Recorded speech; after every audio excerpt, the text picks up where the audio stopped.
My name is Nairi and I've been a sufferer of trigeminal neuralgia for about 2 years now, and it is under control. I'm taking one lot of medication a day in the evening, but in the beginning it wasn't under control, and sometimes there are things which cause me issues and problems, and I want to share with you my problem with my tooth today and how that has affected me and how I am now, and so that if you experience something similar, you've got someone to identify with.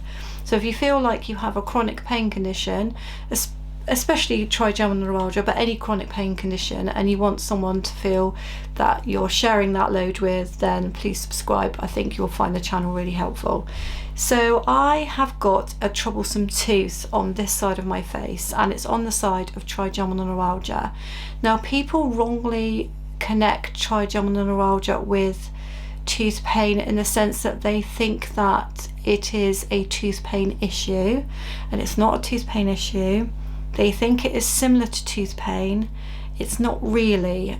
There are similarities, but it's not the same. However, having had some very invasive treatment on this side of my face, including a huge wisdom tooth extraction that meant lots of bone being removed and it was embedded, I am sure that that has not helped my trigeminal neuralgia journey.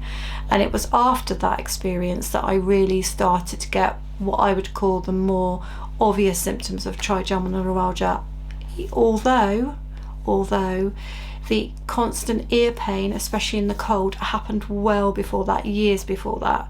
So it's not normally a tooth issue that just causes trigeminal neuralgia. That's what I'm trying to say.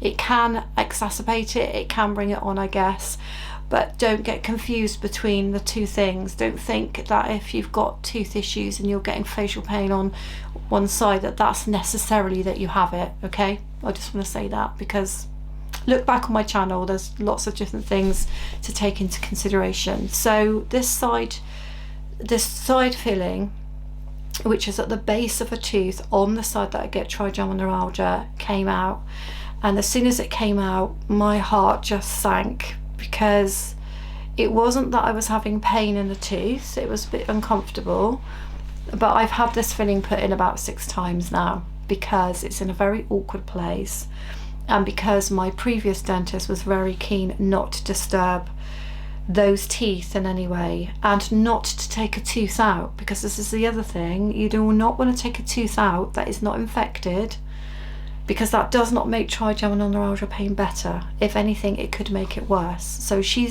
never wanted to do any work on that side of my face unless it was absolutely necessary. Well, it is absolutely necessary to put a filling in at the bottom of your tooth, because otherwise you're going to get lots of decay and problems. So my heart sank. I managed to get into the dentist quite quickly, but also I've had a change of dentist, which has not helped my mental well-being either, because my previous dentist was the one who said, I think you have trigeminal neuralgia, this is not a tooth issue. She was the one who got me on carbamazepine, the one who controlled my pain, and the only one really that's ever really got involved at a personal level in any way. So having a change of dentist was freaking me out, and going to the dentist was freaking me out, and I was very worried about it. And day 2 of having no feeling, I'm starting to get, I would describe, nerve pain issues.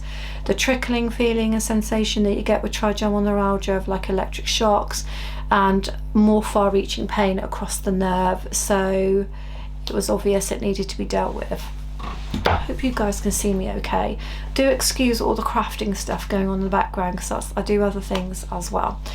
So go along, quite a young dentist, very sweet though, very kind, and explain that I'm really nervous, petrified, because of the trigeminal neuralgia. Now, I could see that she kind of knew what I meant, but she didn't entirely know what I meant. So this is the first problem, isn't it, with people who don't know what it is. So I do not have any fear of dentists whatsoever. I don't have great teeth. From childhood, I've not had great teeth. I've had lots of work done on my teeth. In the UK, I wouldn't say kind of like our dental things are brilliant anyway, but I've never been afraid of it, and I've had lots of work done. I've only ever been afraid of going to the dentist since I've had trigeminal neuralgia.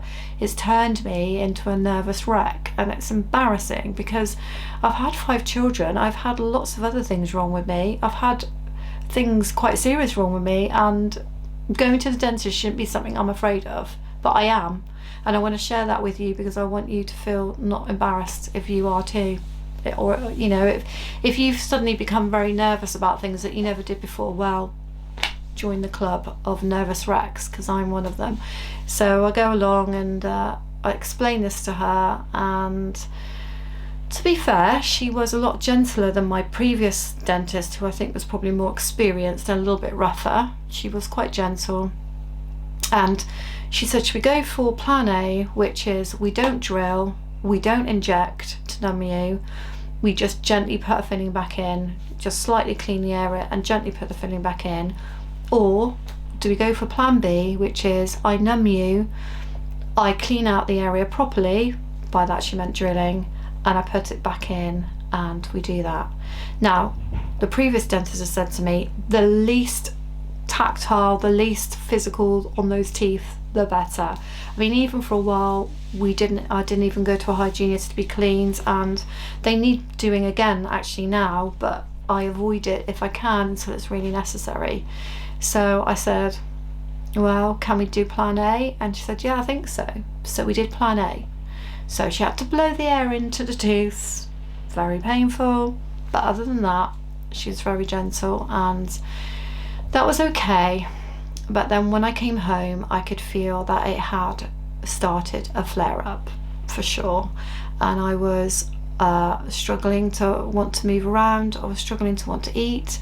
It wasn't the same as tooth pain. I just want to say, it wasn't the same as tooth pain. It was that deep sensation into the gum, and it was affecting my ear, it was affecting my temple and down here. So I knew it was trigeminal and neuralgia, and I was really quite unwell for the rest of that day and for the following day, and then a little bit for the following day as well. So it did cause a flare-up, and I think when you are, I wouldn't say I'm in remission, but I would say that disease is under control.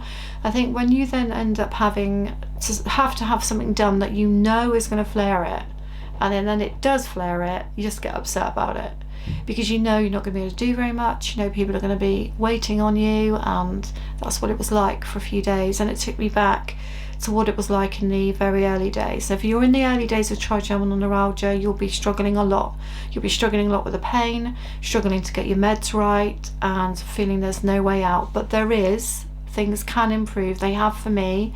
But it took me back to how it feels to be in those early days. So if you're one of these people that has something looming and you know it's going to cause you a flare-up, or you're having to do certain things that are causing you flare-ups, I just wanted to say I understand and I identify with you how you feel and how isolating that can be. Because when I'm explaining it to people, I'm saying I've had to have a filling dealt with, but that's not scary for me. That shouldn't really be scary for a 53-year-old woman who's had 5 children, hysterectomy, goodness knows what else. It's the fact that it's not that sort of pain. It's not the average pain you have of putting a filling back in. And it's this isolation of people not understanding what you're going through, which is the biggest problem, the biggest issue for any chronic pain sufferer, is that whatever condition you have, trying to explain to someone what that pain is like is impossible unless they've got that condition. And so I just hope you find the fact that I've shared my experience with you helpful, and I hope you'll subscribe if you think the channel will be useful to you. And I will see you I kind of post when I've got something to say, but roughly once a month, once every few weeks, if I've got something to say to you, I'll post a video. So I'll see you on the channel on my next video. Thank you.